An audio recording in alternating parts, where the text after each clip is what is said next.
Bienvenidos a la presentación de Design Thinking, un cambio de perspectiva, diseñamos con el usuario. Básicamente la metodología de Design Thinking tiene 5 pasos. 1. Empatizar con el usuario. 2. Detectar oportunidades. Entrevista a profundidad es el mecanismo o la herramienta con que hacemos este. Ideación, proponer soluciones pensando en el usuario. Desarrollar lluvia de ideas para soluciones. 4. Tangibilización de ideas, selección de aquellas que agreguen valor al usuario y hacer prototipos buscando fallar lo antes posible. Quinto, co-crear con el usuario, participar del diseño, testear el prototipo y recibir feedback. En la primera etapa es empatizar con el usuario. Eh, lo primero que hay que hacer es entender quién es mi usuario. El usuario va a aceptar el cambio en las características del producto si se acerca a la utilidad que éste les podría dar. ¿Qué? Características del producto, cómo, cuál es la experiencia del usuario con el uso del producto y por qué, cuál es la utilidad del producto vinculada a la necesidad. Segundo, definir las metodologías que usaremos para entender quién es mi usuario y empatizar con él. Hay una que se llama Mr. Shopping. Lo más usual de esta es la evaluación de estándares y procesos de atención y servicios que brindan los puntos de venta. Y lo otro es la entrevista a profundidad. Básicamente, en la etapa 2, que es detectar oportunidades, ya desarrollamos la entrevista a profundidad. Se recomienda que sea de aproximadamente 60 minutos, preguntas semiestructuradas y se basa en una conversación con los usuarios. Hay que resolver a quién entrevistar. Para eso empiece con los usuarios extremos, aquellos más divergentes que tengamos, y resuelva cuántos sujetos va a entrevistar. En esta metodología de entrevista a profundidad se recomienda que utilicemos de 10 a 15 usuarios. Digamos que hasta ahí es cuando empieza a operar algo que se llama la saturación teórica, es decir, los patrones empiezan a aparecer alrededor de los 10 y 15 usuarios. Tome las entrevistas a profundidad y transfórmelas en oportunidades de innovación a partir de la identificación de patrones de conductas sociales. Pregunte por cómo haces las cosas. ¿Podrías dibujarme lo que piensas?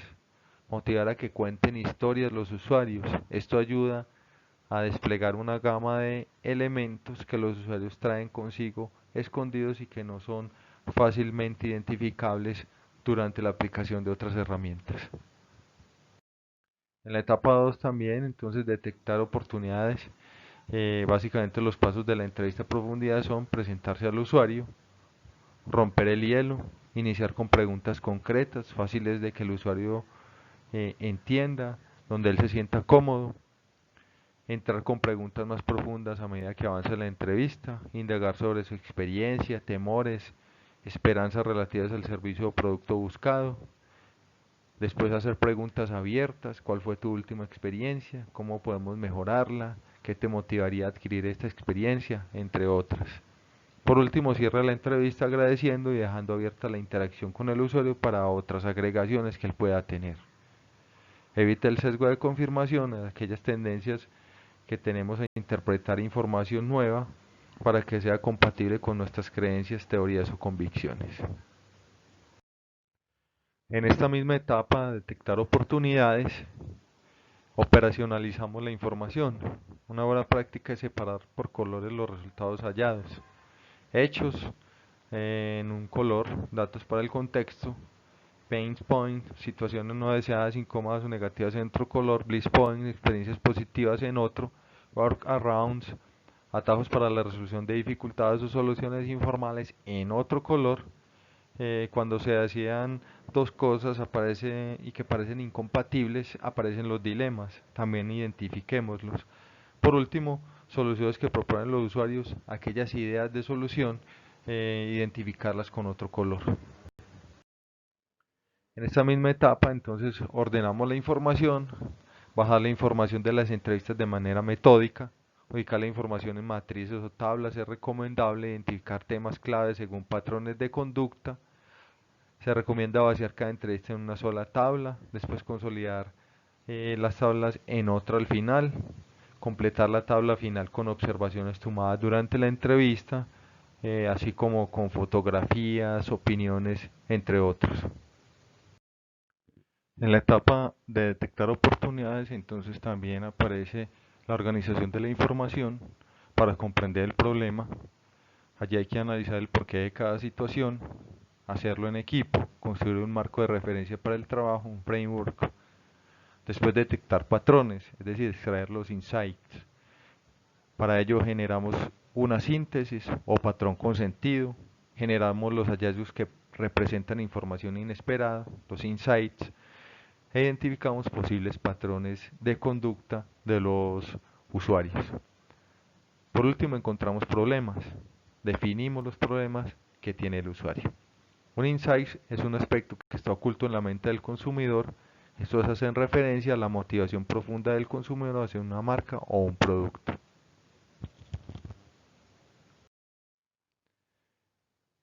En la tercera etapa, la ideación, básicamente proponemos soluciones.